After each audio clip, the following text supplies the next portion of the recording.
About a month back, we took a look at this tablet, the Xiaomi Pad 8 Pro, and it was pretty darn good. But sadly, Pro versions of Xiaomi's tablets rarely, if ever, see light of day outside of China. So today, let's take a look at the vanilla Xiaomi Pad 8, the one that's expected to launch globally soon. So what has Xiaomi brought to the table this time? Let's unbox and find out. If this is your first time here, or in case you just can't remember, my name's Ash, you're watching C4E Tech, and let's get started.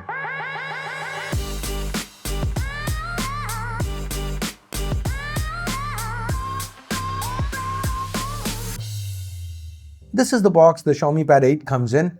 We've got the Xiaomi Pad 8 HyperOS and Dolby Vision Atmos branding up front. I've got my hands on the 8128 variant, which is still the base. 128 gigs in 2025, even on the base version of a vanilla model, it just feels tight. Netflix download, a couple of games, some offline videos, and you'd already be thinking about storage management. I really wish Xiaomi stopped doing this. Or they could offer micro SD, right? Anyways, once we open up the box, the first thing you see is the Xiaomi Pad 8 itself in eco-friendly packaging. So once again, I've gone for the green SKU. Xiaomi does also offer this tablet in blue as well as grey. Next, we have a 45-watt charger, a USB Type-A to Type-C cable with orange accents, and a quick start guide. So yeah, the charger is slower than on the Pro, 45 watts instead of 67, and the vanilla model still lacks a fingerprint scanner. But barring that, this one's pretty identical to the Pro version. So you know what, let me actually cut to a bit from my Pad 8 Pro video, and keep in mind everything I say about the Pad 8 Pro here applies to the vanilla Pad 8 too. First, the accessories. This is the official flip case. It connects to the back magnetically and you can fold it to prop up the tablet. It's what we've seen before and it's pretty nice. Barring this, there are two other optional accessories that Xiaomi offers that I've not got my hands on. First is the new Focus Pro stylus. It comes with a haptic motor on the inside and a capacitive area that you can program to perform various functions. Then there's this floating keyboard case, which seems quite similar to Apple's implementation. Now, enough about things that I don't have, and let's talk about what I actually do have, the Xiaomi Pad 8 Pro. At first glance, it looks very similar to its predecessor. The build is all metal, it's got the pogo pins to the back for the keyboard case to connect to. This area near the volume keys is where the stylus connects to and charges. So the vanilla Xiaomi Pad 8, it feels identical to the Pad 8 Pro or even last year's Pad 7 for that matter. Just look at the numbers, the display size, the height, the width, it's exactly the same. What has changed this time is the thickness and the weight. The Pad 8 is 15 grams lighter than its predecessor and is also 0.4 millimeters slimmer. I really like how Xiaomi's managed to do this while actually bumping up the battery capacity by about 10%. It's 9200 mAh now, and in the time we've spent with the Pad 8 so far, the battery life has been very good. This one also has support for reverse wired charging at up to 22.5 watts, so you can, if you really wanted to, quickly top up your iPhone. Now, given the drop in thickness, the speakers are slightly weaker than on the Pad 7. Now, don't get me wrong, they're still pretty good and the media experience remains top-notch as the display that's pretty much unchanged. Still an excellent IPS panel. It's the same 11.2 inch size, the same 144Hz refresh, the same 3.2K resolution, with the same 800 nit peak brightness claim, which is actually better in reality. In our testing, it output almost 900 nits.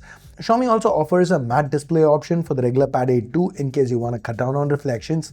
Looks pretty neat. Now the biggest upgrade this year has got to be the chip on the inside. Now last year on the Pad 7, Xiaomi went with the Snapdragon 7 Plus Gen 3, and on the Pad 7 Pro they used the 8S Gen 3.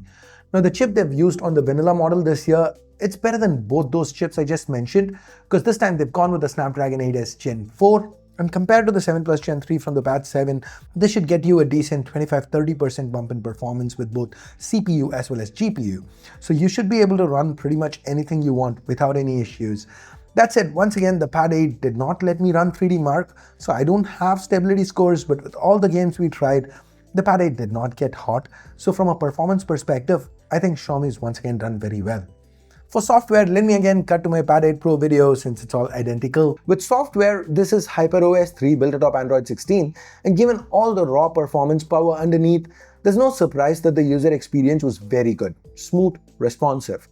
While we can still only have two apps open in split screen, now it's a little more like Oppo's implementation where you can tap and have an app take over most of the screen. Now, if you do want more apps on screen, then Xiaomi does have a solution in the workstation mode. This should especially be very useful if you want to use the Pad 8 Pro with an external monitor, given the Type-C port is USB 3.2 Gen 1 with video out. Now, it is also quite easy to connect your Xiaomi phone to the tablet and access your phone from the Pad 8 Pro itself. It even supports a shared clipboard.